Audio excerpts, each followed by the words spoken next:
10 கொத்தவரங்காயும் ஒரு முழு எலுமிச்சம்பழத்தையும் நல்லா ஜூஸ் போட்டு வடிச்சு குடிச்சாங்க அப்படின்னா கொஞ்சம் கொஞ்சமா நரம்பு தளர்ச்சி சரியாயிடும். மெயினா இந்த பீரியட்ஸ் ஆகிறப்போ 20 நாள் 15-20 நாள்லாம் நிறைய பேருக்கு பீரியட்ஸ் ஆகிட்டே இருக்கும். அந்த விஷயங்கள்லாம் பாத்தீங்கன்னா அடுத்த ஒரு நாளைக்கு 3 தடவை குடிச்சாங்கன்னா 3 நாள்ல அந்த ப்ராப்ளமே சரியாயிடும். புடலங்காயை வந்து விதையோட நல்லா மிக்சியில போட்டு ஜூஸ் அடிச்சு அதை வடிச்சு கொடுக்கலாம், இல்ல அப்படியே குடிக்கலாம். அந்த மாதிரி இரவு சமயத்துல குடிக்க என்ன ஆகும்னா ஆட்டோமேட்டிக்கா மன அமைதியாயிடும். ஒரு மனிதன் தண்ணி இல்லாம இருக்கலாம், சாப்பாடு இல்லாம இருக்கலாம், ஆனா தூக்கம் இல்லாம வாழக்கூடாது.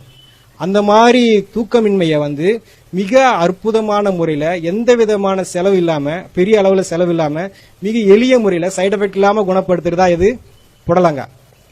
கர்ப்பப்பை இறங்கிருச்சு, குடல் இறங்கிருச்சு, கேள்விப்பட்டிருக்கீங்களா?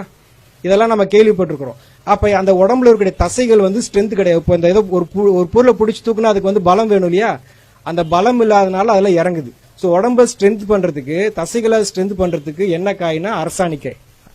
நம்ம வச்சிருக்கிற மஞ்சள் பூசணிக்காய். இந்த மஞ்சள் பூசணிக்காய் என்ன பண்ணுதுன்னா நம்ம தசைகளுக்கு வலுவூட்டுது. ஸோ அந்த மஞ்சள் பூசணிக்காயை வந்து சின்னதா கட் பண்ணி மென்னு சாப்பிடலாம். பல்லு இல்லாதவங்க ஜூஸ் போட்டு குடிக்கலாம். அந்த மாதிரி குடிக்கிறப்ப இந்த குடல் இறக்கம், கர்ப்பப்பை இறக்கம் எல்லாமே, ஷோல்டர் இறங்குறது எல்லாமே வந்து படிப்படியா வந்து அந்த இடத்துல வந்து செட் ஆயிடும்.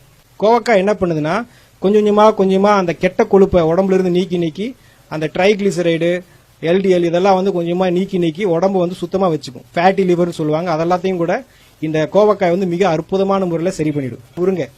முருங்கை இலைய கீரையை ஜூஸ் போட்டு குடிக்கலாம். அல்லது முருங்கை விதை இருக்கு பாத்தீங்களா, அது முத்துன முருங்கை விதையை வந்து எண்ணெய் பசை இருக்கும், அதை வந்து அப்படியே வாயில பபுள்க மாதிரி சப்பி சாப்பிடணும்.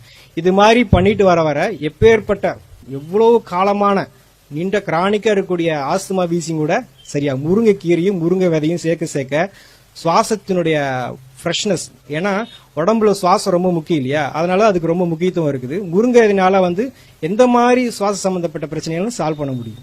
பீர்க்கங்காயோட விசேஷமே தோல் தான். அந்த தோலோட நம்ம வந்து ஜூஸ் போட்டு அல்லது மென்னு சாப்பிட்டோம்னா நம்ம உடம்புல பெப்டிக் அல்சர் அப்படின்னு சொல்லிட்டு ஒரு அல்சர் இருக்கும். அந்த அல்சர் வந்து அதிகப்படியாக வந்து உடம்பு எல்லா பக்கமும் வந்து புண்ணா மாறி அந்த புண்ணு வந்து உடம்பு ஃபுல்லா பரவும்.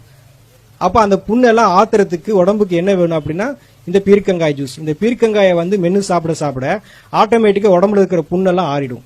பிராக்சர், எலும்பு சரியா கூடல, அந்த மாதிரி எந்த விஷயமா இருந்தாலும் சீக்கிரமா கூடிடும்.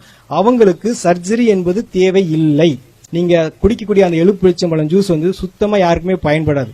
எலுமிச்சம்பழம் தோல் இருக்கு பாத்தீங்களா, அதுலதான் ஊட்டச்சத்து இருக்கு. எலுமிச்சம்பழத்தை தோலோட மிக்சியில ஜூஸ் போட்டு அடிச்சு குடிக்கலாம், அல்லது தோலை மட்டும் கொஞ்சமா வாயில மென்னு சாப்பிட ஹார்மோன் இம்பேலன்ஸ் வந்து சரியாகும்.